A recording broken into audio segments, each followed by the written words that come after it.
something like that, or like if we send like that sort of like really clear demand, then yeah.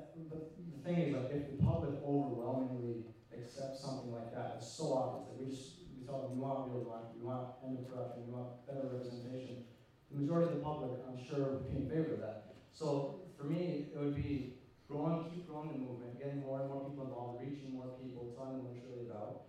And then once public sentiment grows, then you can start demanding political things from politicians. And you can say, you want this and this and this. And then we can actually start working from inside the system to change things.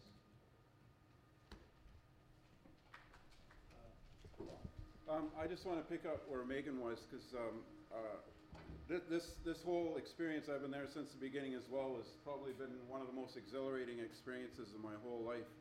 And I'll tell you what it isn't, okay? It isn't a hierarchical design program that is being offered to people so they can reject or accept something out of it. It's not a sit-in, it's a do-in. It's not a protest, it's a process. And if there isn't a third-wave feminist there, it's because you're not there. If there isn't an expert on Hegel there, it's because you're not there. And that's the only way it's going to work. You either have to show up or take part. No, this isn't an I love being around academics and in the academic setting, but this is life and death what's going on here. This is life and death. It's not funny, but it's exhilarating, all right? How many people are going to come out and hand out flyers tomorrow night at 6 o'clock because workers don't get freaking paid for the work they do? Right here in Windsor and all around, they don't get paid. Most of them are newcomers to Canada. They're afraid. They keep on working because they think they have to. If they take off, they're not going to get paid. If they keep working, they're not getting paid. This happens every day, right here. Okay? And that's part of what this Occupy is all about. It's about people coming with what you have and offer it to somebody else, because the person who wrote the bitch box thinks it's funny because they don't know why it's not funny. And if you're not there to tell them, they'll never understand. And that person, if it's who I think it is, I didn't see who wrote it, but I love that. I love that woman now. I love the people that are there. There's some kind of life bond that's forming with everybody in the Windsor camp anyways. That's all the experience I have.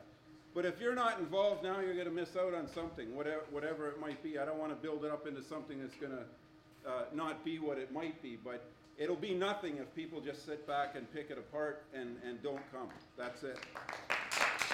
All right, we have to wrap it up. Okay, so just maybe a couple more questions. Is there a question, Paul? Before I love what you had to say. But did you have a question? It was a comment. It was a question. Yeah. Sometimes the comment's the best question, apparently. I want to preface a question I have to the panel, and you can take it, whoever can take it, that has some energy around it. I love what you said. Paul, it's true. Be the change. Stop looking for someone to put in place that which you see missing in the process. Be that change. If you have a real problem with it, you have some energy around it, it's probably your place to be that feminist, be that black guy, be the Indian guy, what have you. The other thing that I wanted to mention is that this movement, I hear a lot of talk about it as if it just materialized out of nowhere. This movement is an evolution of every movement that preceded it. Of every movement that preceded it. And so it's only different in the sense that it has evolved.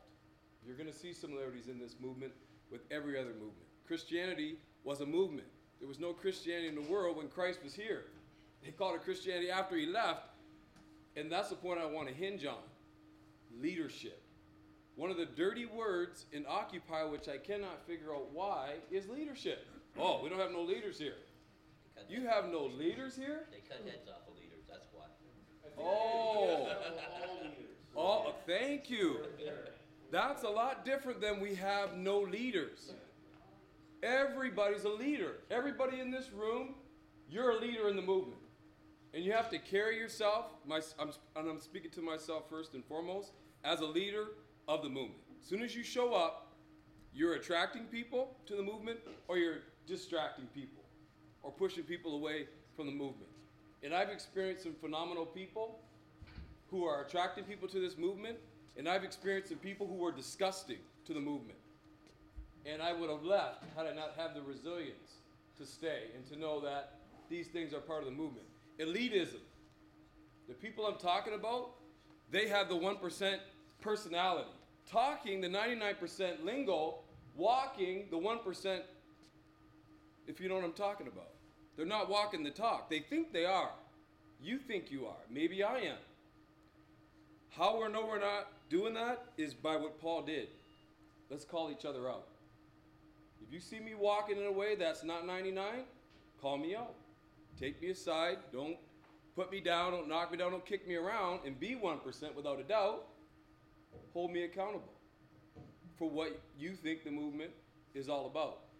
Leadership. All right, you're gonna have to. So, my question to, I believe, this gentleman here, you mentioned that politics is one of the essentials, along with labor movement, which I couldn't agree more. In arts, there's a multidisciplinary approach that has to take place, from the basement to the penthouse. But politics is the arrowhead, as we know it in this world. And I'm wondering if you think it's viable, rather than recreate the wheel, to get behind the Green Party. It's, to me, the only party out there that I would consider something that we could go in and occupy and evolve, rather than take how many years? 5 years to create a party, and how much more destruction. So, Green Party, and if not, what other party in the landscape could we go in and occupy and change it to what we need it to be?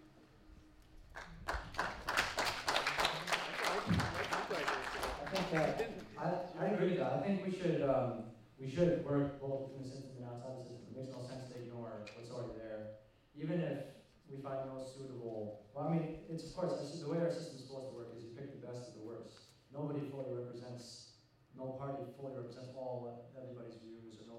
It's supposed to be. That's the way it's. That's the way it's been for like since forever. People just pick whoever they least hate, and I don't see anything. I think it's a great idea to try to influence the mainstream politics or whatever's already there to try to push things in a better direction. So yeah, I completely agree with that. Like, if it's not the Green Party, it needs another party or whatever. But we should be trying to put our weight behind a party that we see as really representing us.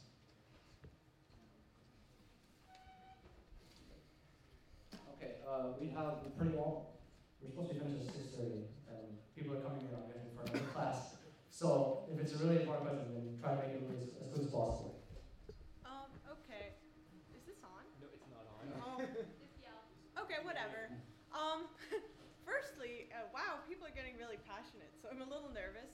But I really like what Megan said, that everyone's issues need to be recognized, and I also really like what Paul said, that we're obligated to involve ourselves in the dialogue.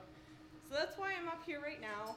I just want to say that one of my concerns as a young woman who would like to be involved in this protest is that it seems like kind of a prerequisite for getting involved is camping out in a public area with men that I don't know.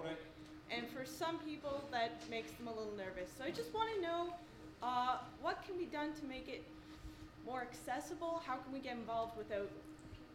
Yeah. Well, you don't have to answer your question, there's general assemblies every day. I haven't slept one night in any camp.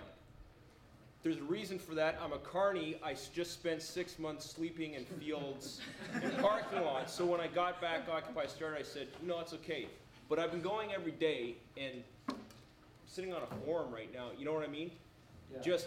It's like layers of onion. It was like, we're going to Occupy. What does that mean? Well, they're occupying Wall Street. You're going to Wall Street? No, I'm going to down Grand Circus, Detroit. Okay, so why are you occupying? You know what I mean? Like, there's so many layers of onion. But there are GAs that are held every day in the Windsor thing. And I think they're at noon and 6 or 7. Noon and 7. And that's where you can add tidbits or hear what's being spoken about. You don't feel like if you don't feel like you have to stay in camp, you might be able to get your info on there and get your voice heard there, And that's the point of this, right? It's consensus decision making. And Bev, if you want to fill in the blanks of something we're missing, then call a teach-in, a discussion group. You can have it at the Windsor Worker Center if the weather is crappy, whatever. It's wide open. Go ahead. Yeah, just sort of take off what Chris said. Yeah, like I was saying, like you're welcome to just pop by and hang out for just like an hour. Like that's what I do. I drop by for a few hours. I'll hang out at the General Assembly. I'm on a committee, so I'll come to the committee meetings. I'll do committee work.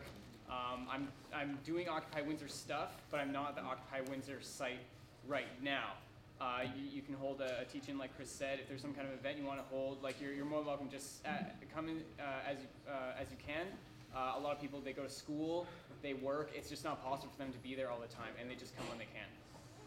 Okay, I think we're gonna have to wrap it up right now because the class is gonna be coming here. So, if you want to make a final point, you can say what people. Okay, or an option is like me and other women that are down there, come down there, stay all night, and bring your friends. That is always an option. We're making history, and we need everybody there. All right. Thanks everybody for coming out. Any questions or something, you can come to the camp anytime. We have a website, OccupyWindsor.com.